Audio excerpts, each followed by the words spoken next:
আপনারা দেখছেন নিউজ তৎকাল 24। নমস্কার, নিউজ তৎকাল 24 এর পর্দায় আপনাদের সকলকে স্বাগত। আপনাদের সাথে আমি দেবব্রত। দেখে নেব এখনকার সংবাদ শিরোনামগুলি। আগুনে পুড়ে যাওয়া পরিবারের পাশে দাঁড়িয়ে মানবিকতার উজ্জ্বল দৃষ্টান্ত এমডিসি কংজনমগের। দক্ষিণ জেলায় কৃষকদের হাতে কৃষি যন্ত্রাংশ ও স্প্রে মেশিন বিতরণ। মুঙ্গিয়াগামীতে এক্সপ্রেসের যাত্রা বিরতি, উৎসবের আড়ালে প্রস্তুতির ঘাটতি। মুখ্যমন্ত্রীর আগমন ও এডিসি নির্বাচনের প্রস্তুতি নিয়ে বিজেপি সাবরু মণ্ডল অফিসে বৈঠক। বিলোনিয়া পাইখোলা বালুর টিলায় অটো চালকের রহস্যজনক মৃত্যু, আত্মহত্যার সংখ্যা। মদ্যপান অভিযোগে পশ্চিম জেলা ভোক্তা আদালতে তোলপাড়। সাবরুম ডাকবাংলো চৌমুহনীর যুব সমাজের শনি পূজা, ধর্মীয় সংস্কৃতি ও সামাজিক উদ্দীপনার প্রতীক। এখন সংবাদ বিস্তারিত। আগুনে ঘরবাড়ি পুড়ে যাওয়া মানে শুধু সম্পদের ক্ষতি নয়, এটি একটি পরিবারের স্বপ্ন, নিরাপত্তা ও মানসিক স্থিতির ওপর গভীর আঘাত। এমন কঠিন সময়ে পাশে দাঁড়ানোর মানুষ খুব কমই পাওয়া যায়। ঠিক শেষ সময়ে মাগরুমের আচার্যি পাড়ার মানিক ত্রিপুরা পরিবারের পাশে দাঁড়িয়ে মানবিক দায়িত্বের অনন্য নজির স্থাপন করেছেন 28 শিলাছড়ি মনোবঙ্কুল কেন্দ্রের এমডিসি কংজনমগ। তিনি কেবল আনুষ্ঠানিক সহানুভূতিতেই সীমাবদ্ধ থাকেননি, বরং নিজ হাতে প্রয়োজনীয় সামগ্রী কাঁধে নিয়ে গিয়ে ক্ষতিগ্রস্ত পরিবারের হাতে তুলে দিয়েছেন, যা সত্যি বিরল ও প্রশংসনীয়। এই মানবিক উদ্যোগ সাধারণ মানুষের মনে গভীর বিশ্বাস ও আবেগের জন্ম দিয়েছে। তিনি দেখিয়ে দিয়েছেন জনপ্রতিনিধি মানে শুধু বক্তব্য আর প্রতিশ্রুতি নয়, মানুষের দুঃখে কষ্টে সরাসরি পাশে দাঁড়ানোই প্রকৃত নেতৃত্বের পরিচয়। তার এই আচরণ সমাজে মানবিক মূল্যবোধকে আরও শক্তিশালী করেছে এবং পারস্পরিক সহমর্মিতার বন্ধনকে দৃঢ় করেছে। সব মিলিয়ে এই ঘটনা প্রমাণ করে মানবিকতা এখনও সমাজে বেঁচে আছে। এমন উদ্যোগ শুধু একটি পরিবারকে নতুন করে বাঁচার সাহস দেয় না, বরং পুরো সমাজকে আশার আলো দেখায়। ভবিষ্যতে যদি আরও জনপ্রতিনিধি ও সমাজের সামর্থ্যবান মানুষ এভাবে মানবিক দায়িত্ব পালন করেন, তবে আমাদের সমাজ আরও সুন্দর, সংবেদনশীল ও সহানুভূতিশীল হয়ে উঠবে। ব্যুরো রিপোর্ট, নিউজ তৎকাল 24। নমস্কার, আজকে আমরা এই মাগরুম এডিসি ভিলেজের আচার্যিপাড়া মানিক ত্রিপুরা কাকা গত 8 তারিখ আগুনে ঘর পুড়িয়ে গেছে খবর পেয়ে আজকে আমি এসেছি এখানে। একদম এসে দেখলাম তারা ঘর পুড়িয়ে থাকার ও ব্যবস্থা নাই। তো আমরা আজকে বিএসসি চেয়ারম্যান সহ আমরা আমাদের এই ত্রিপুরী সমাজের এই কাপ্তালি এরিয়া প্রমাণ সহ আমরা এখানে এসেছি। তাদেরকে আমরা আমাদের সাধ্যমতো কিছু সহযোগিতা করার চেষ্টা করেছি এবং আমরা এখন তাদের সঙ্গে বসে আরও আলোচনা করে কিভাবে আমাদের কার্যকর্তাদের সঙ্গে আলোচনা করে কিভাবে ঘর একটা ব্যবস্থা করা যায় প্রাথমিকভাবে যাতে থাকার মতো, তো আমরা চেষ্টা করব। আধুনিক কৃষির পথে আরও এক ধাপ এগিয়ে শনিবার বিলোনিয়া এগ্রিকালচার অফিসে বিসিনগর আরডি ব্লকের কৃষকদের মধ্যে কৃষি যন্ত্রাংশ ও স্প্রে মেশিন বিতরণ করা হয়। এই কর্মসূচি আয়োজিত হয় দক্ষিণ ত্রিপুরা জেলা পরিষদের সহযোগিতায়। জানা যায় মোট 40 জন কৃষকের হাতে এই কৃষি যন্ত্রাংশ ও স্প্রে মেশিন তুলে দেন দক্ষিণ জেলার সভাধিপতি দীপক দত্ত। অনুষ্ঠানে আরও উপস্থিত ছিলেন পঞ্চায়েত সমিতির চেয়ারম্যান পুতুল পাল সহ অন্যান্য বিশিষ্ট অতিথিবৃন্দ। অনুষ্ঠানে বক্তব্য রাখতে গিয়ে সভাধিপতি দীপক দত্ত বলেন, এই উদ্যোগের মাধ্যমে কৃষিকাজকে আরও আধুনিক, সহজ ও উৎপাদনশীল করে তোলা সম্ভব হবে। একই সঙ্গে কৃষকদের আর্থিক সক্ষমতা বাড়বে এবং টেকসই কৃষি ব্যবস্থার দিকে আগানোর একটি শক্ত ভিত্তি তৈরি হবে। তিনি আরও বলেন, কৃষি যন্ত্রাংশ বিশেষভাবে ছোট ও মাঝারি কৃষকদের জন্য একটি সাশ্রয়ী ও কার্যকর যন্ত্র। এটি কম জ্বালানিতে বেশি কাজ করতে পারে।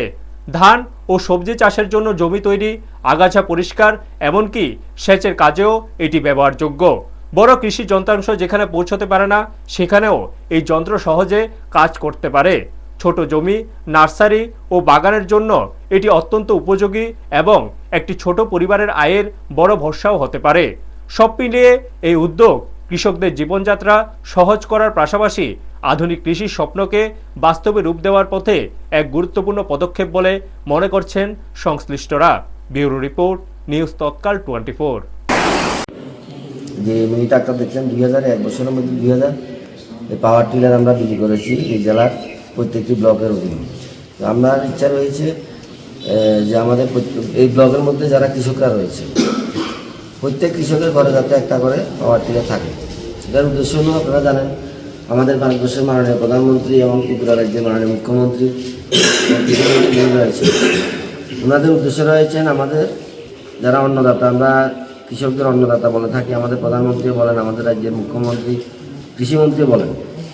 এই অন্নদাতাদের আয় দ্বিগুণ করার লক্ষ্যে আমাদের সরকার কাজ করে যাচ্ছে।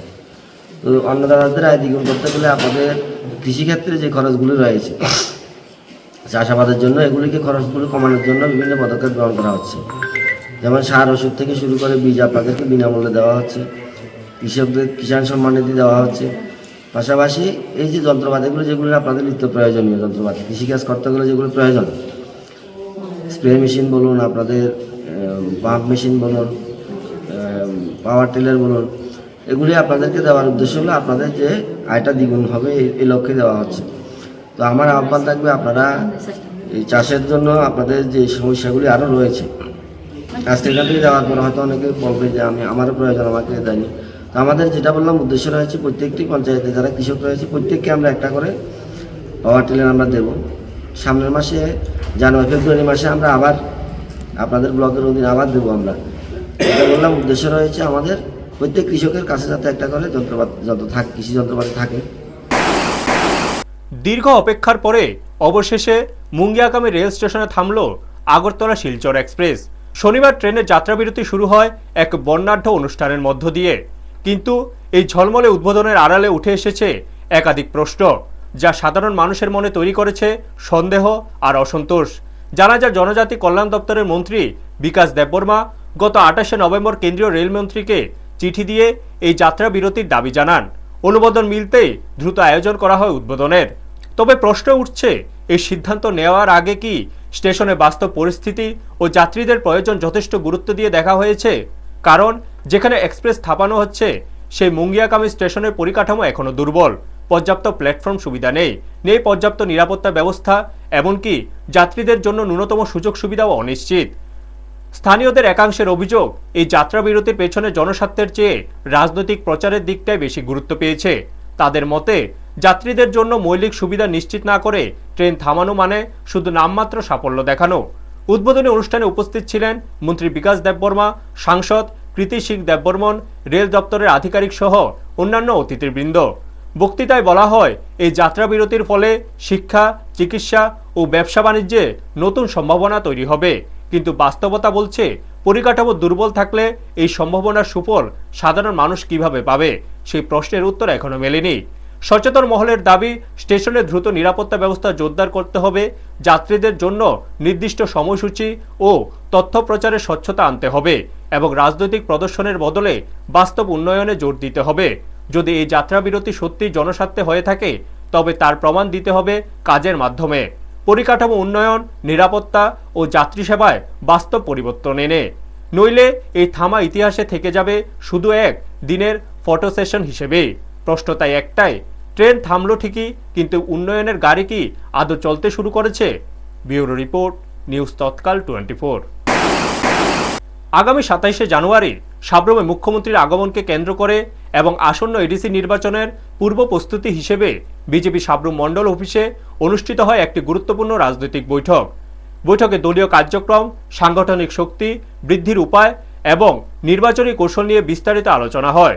বৈঠকে উপস্থিত নেতৃবৃন্দ কর্মীদের সক্রিয় অংশগ্রহণের ওপর গুরুত্ব আরোপ করেন, যাতে মুখ্যমন্ত্রীর আগমন অনুষ্ঠানটি সুচারুভাবে সম্পন্ন হয়। এছাড়া এডিসি নির্বাচনের প্রেক্ষিতে বুথ স্তরের সংগঠন মজবুত করা, জনসংযোগ বাড়ানো এবং সরকারের উন্নয়নমূলক কাজ জনগণের সামনে তুলে ধরা, এইসব বিষয়েও গুরুত্ব দেওয়া হয়। প্রদেশ বিজেপির সাধারণ সম্পাদক বিপিন দেববর্মা দলীয় শৃঙ্খলা ও ঐক্যের উপর জোর দেন। প্রাক্তন বিধায়ক শঙ্কর রায় নির্বাচনে অভিজ্ঞতার আলোকে কার্যকর দিক নির্দেশনা প্রদান করেন। জেলা সভাপতি দীপায়ন চৌধুরী এবং মণ্ডল সভাপতি গৌতম ত্রিপুরা সাংগঠনিক কার্যক্রমকে আরও গতিশীল করার বিষয়ে মত প্রকাশ করেন। সার্বিকভাবে এই বৈঠক আগামী রাজনৈতিক কর্মসূচি এবং নির্বাচনকে সামনে রেখে দলের প্রস্তুতিকে আরও সুসংহত ও কার্যকর করার ক্ষেত্রে গুরুত্বপূর্ণ ভূমিকা রাখবে। ব্যুরো রিপোর্ট, নিউজ তৎকাল 24। আজকে কি বিষয় নিয়ে বৈঠক করেছেন আপনারা? বিশেষ করে আজকে সাধারণ আমার সভা এখন সাবরুমে আমাদের আগামী স্বশাসিত জেলা পরিষদের নির্বাচনকে কেন্দ্র করে আমাদের প্রত্যেকটা মণ্ডলে আমাদের যে ডিসি বা ভিসিগুলো আছে সেটাকে নিয়ে এখন আমরা প্রস্তুতি বৈঠক করছি এবং আগামী দিনে আমাদের মাননীয় মুখ্যমন্ত্রী এবং মাননীয় প্রদেশ সভাপতি ডিসি এলাকার মধ্যে বিভিন্ন কার্যক্রমকে নিয়ে আজকে আমরা সাবরুম মণ্ডলে একটা প্রস্তুতি বৈঠক করি। তো বিশেষ করে আমাদের আগামী 27-28-এর দিকে আমাদের মাননীয় মুখ্যমন্ত্রী এবং মাননীয় প্রদেশ সভাপতির জনসভাকে কেন্দ্র করে আজকে আমরা প্রস্তুতি বৈঠক করি এবং সাংগঠনিকভাবে আমাদের গ্রাউন্ড লেভেলে প্রেসিডেন্ট এবং বুথে আমাদের অবস্থান এবং বিসিতে আমাদের অবস্থান সেটাকে নিয়েও আমরা এখানে আলোচনা করি। তো আগামী দিনে আমাদের সংগঠনকে কীভাবে আরও ত্বরান্বিত করা যায়, আরও মজবুত করা যায় সেটাকে নিয়ে আমরা বিলোনিয়া থানাধীন পাইখোলা বালুরটিলা এলাকায় অটোচালক হেজন দেবনাথের মৃতদেহ উদ্ধারের ঘটনায় চাঞ্চল্য দেখা দিয়েছে। এলাকাবাসী ঘটনাস্থল থেকে পুলিশকে খবর দিলে পুলিশ দ্রুত ঘটনাস্থলে গিয়ে তদন্ত শুরু করে এবং ফরেনসিক দলকেও ডাকা হয়। মৃতদেহ ময়না তদন্তের জন্য বিলোনিয়া হাসপাতালের মর্গে পাঠানো হয়েছে। প্রাথমিক তদন্তের ধারণা করা হচ্ছে হেজন দেবনাথ হয়তো বিষ পান করে আত্মহত্যা করেছেন। ঘটনাস্থল থেকে একটি বিষের প্যাকেট উদ্ধার হয়েছে। পরিবার সূত্রে জানা যায় হেজনের প্রচুর ঋণ ছিল, যা হয়তো এই সিদ্ধান্তের পেছনে প্রভাব ফেলেছে। পুলিশ গোটা ঘটনার তদন্ত চালাচ্ছে এবং ময়না তদন্তের রিপোর্ট আসার পর মৃত্যুর প্রকৃত কারণ ও রহস্য উদ্ঘাটিত হবে। ব্যুরো রিপোর্ট, নিউজ তৎকাল 24। আমরা জিডিতে আমাদের জিডিতে পিএলএন পিএস জিডিতে একটা খবর আসছে একজন লোক পাইখোলা বালুটিলাতে একটা অটোর মধ্যে মৃত অবস্থায় পাওয়া যায়।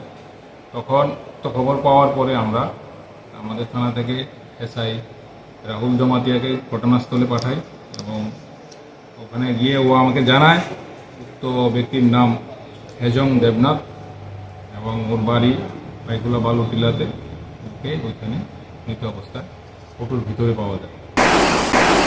পশ্চিম জেলা ভোক্তা আদালতে এক অস্বস্তিকর ও বিতর্কিত পরিস্থিতির সৃষ্টি হয়েছে। আদালতের কর্মচারীরা অভিযোগ করেছেন যে প্রেসিডেন্ট গৌতম সরকার নিয়মিত মদ্যপান করে অফিসে আসছেন, যা অফিসের শৃঙ্খলা ও কর্ম পরিবেশকে মারাত্মকভাবে প্রভাবিত করেছে। কর্মচারীরা শুধু অভিযোগ করে থেমে থাকেননি, তার অপসারণের দাবিও সরব হয়েছেন। অভিযোগের সঙ্গে যোগ হয়েছে কিছু আইনজীবীর ক্ষোভও। তারা মনে করছেন আদালতের সুষ্ঠু কার্যক্রম ও ন্যায্যতা বজায় রাখার জন্য এই পরিস্থিতি সহ্য করা যায় না। তাই তারা প্রশাসনের দৃষ্টি আকর্ষণ করে প্রেসিডেন্টের পদ থেকে অব্যাহতি দেওয়ার জন্য জোর দাবিও তুলেছেন। এই ঘটনার ফলে আদালতের কর্মপরিবেশ ও বিচারিক শৃঙ্খলার প্রতি বড় প্রশ্ন উঠেছে। সংশ্লিষ্ট কর্তৃপক্ষের নজর এখন এই অভিযোগের দিকে এবং পরিস্থিতি নিয়ন্ত্রণে আনতে দ্রুত পদক্ষেপের আভাস মিলেছে। আদালতের কর্মকর্তারা এবং আইনজীবী মহল প্রত্যাশা করছেন বিষয়টি যত দ্রুত সম্ভব সমাধান হয়ে স্বাভাবিক কার্যক্রম পুনরায় শুরু হবে। ব্যুরো রিপোর্ট, নিউজ তৎকাল 24। আজকে আমরা এখানে আসার কারণ হলো আমরা দীর্ঘ 3-4 মাস আগে কয়েকটা কমপ্লেন আমাদের বার অ্যাসোসিয়েশন থেকে জমা দেওয়া হয়েছিল এখানে জয়েন্ট ডিরেক্টর ফুড সবার কাছে, যে এখানে প্রেসিডেন্ট এখন বর্তমান প্রেসিডেন্ট গৌতম সরকার উনি প্রতিনিয়ত মানে অসুস্থ অবস্থায় ড্রিঙ্ক করে সেরা উনি এজলাসে ওঠেন এবং বিভিন্ন দিনে বিভিন্ন সার্কামস্টেন্সেসে উনি প্রতিটা অ্যাডভোকেটরে উনি ইনসাল্ট ফিল করান বা ইনসাল্ট করেন ডিরেক্টলি ইনডিরেক্টলি কনস্ট্যান্ট।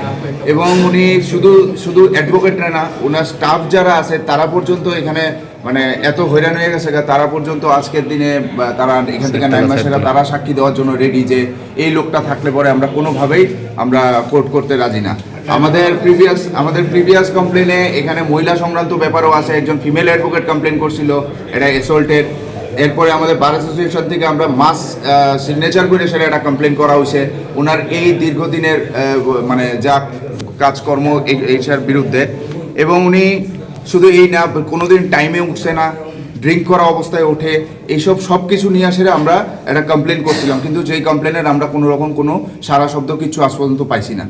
আজকে সিচুয়েশন এতটা ওস্ট হয়ে গেছে যে যেসব অ্যাডভোকেটরা আজকে প্রেজেন্ট আসলো এবং স্টাফরা আজকে এখান থেকে বাইরেতে কোর্টের থেকে কোর্টরুম কোর্টে কেস না করে কোর্টরুম থেকে বাইরেতে বাধ্য হয়ে আসে, তাই নিয়ে এতটাই ড্রিঙ্ক করা অবস্থায় আছে এবং তাই নিয়ে নড়তে চড়তে বমি ভাব করতেছে, এইরকম ধরনের তাই নিয়ে কথা গালিগালাজ করতেছে, অসভ্য অশ্লীল ভাষা অশালীন ভাষাতে গালিগালাজ করতেছে। তো আজকে আমরা সব লাস্টলি এখানে একত্রিত হয়েছি যে তাইনে যদি প্রেসিডেন্ট থাকে আমরা এই কনজিউমার কমিশনে আমরা অ্যাপিয়ার করতাম না, আমরা বয়কট করব। যুগের পরিবর্তনের সঙ্গে সঙ্গে অনেক সময় দেখা যায় কিছু যুবক নেশা ও অসামাজিক কর্মকাণ্ডের দিকে ঝুঁকে পড়ছে, কিন্তু মাঝখানে এমনও আছে যারা নিজেদের সৃজনশীলতা, শক্তি ও উদ্যমকে সমাজ কল্যাণে ব্যয় করতে চায়। এই রকম এক নজরকাড়া উদ্যোগের উদাহরণ হলো সাবরুম ডাকবাংলো চৌমুহনী এলাকার যুবকদের শনি পূজা আয়োজন। এই আয়োজন শুধু একটি ধর্মীয় আচার নয়, এটি সমাজের সামনে একটি প্রেরণাদায়ক দৃষ্টান্ত স্থাপন করেছে। অনুষ্ঠানে অংশগ্রহণকারী যুবকরা শুধু শাস্ত্রীয় নিয়ম মেনে পূজা সম্পূর্ণ করেননি, বরং স্পষ্ট বার্তা দিয়েছেন যুব সমাজ চাইলে সুস্থ, সৃজনশীল ও ধর্মীয় পথে নিজেকে পরিচালিত করতে পারে। আমাদের ক্যামেরার সামনে তাদের বক্তব্য থেকে বোঝা যায় হিন্দু ধর্মের প্রতি শ্রদ্ধা এবং সামাজিক ঐক্য রক্ষায় তাদের মূল উদ্দেশ্য। এই ধরনের উদ্যোগ অন্যান্য যুবকদের অনুপ্রাণিত করবে বলে আশা করা যায় এবং সমাজে নৈতিকতা ও ধর্মীয় চেতনা আরও দৃঢ় হবে। ডাকবাংলো এলাকার যুবকদের এই প্রচেষ্টা সত্যিই প্রশংসার যোগ্য এবং এটি প্রমাণ করে যে যুব সমাজই সমাজ পরিবর্তনের প্রকৃত অগ্রদূত। ব্যুরো রিপোর্ট, নিউজ তৎকাল 24। নমস্কার, আমরা ডাকবাংলা বাজার থেকে বলছি। আমরা আজকে 17 জানুয়ারি 2026 সবাই মিলে হঠাৎ প্ল্যান করে ডাকবাংলা বাজার কমিটি এবং আমরা যুবক ভাইয়েরা মিলে এটা ছোটো পূজার আয়োজন করেছি। এই উপলক্ষে সাবরুম বাজার বা সাবরুমবাসী সকলেরই নিমন্ত্রণ রয়েছে, যাতে সবাই এসে সুন্দর সুশৃঙ্খলভাবে প্রসাদ গ্রহণ করে। কতজনের ব্যবস্থা করেছেন? মোটামুটি হাজার কানেকের বসে। এখনকার মতো সংবাদ এই পর্যন্তই। আমাদের অন্যান্য অনুষ্ঠানের জন্য চোখ রাখুন নিউজ তৎকাল 24 এর পর্দায়। আপনারা দেখছেন নিউজ তৎকাল 24।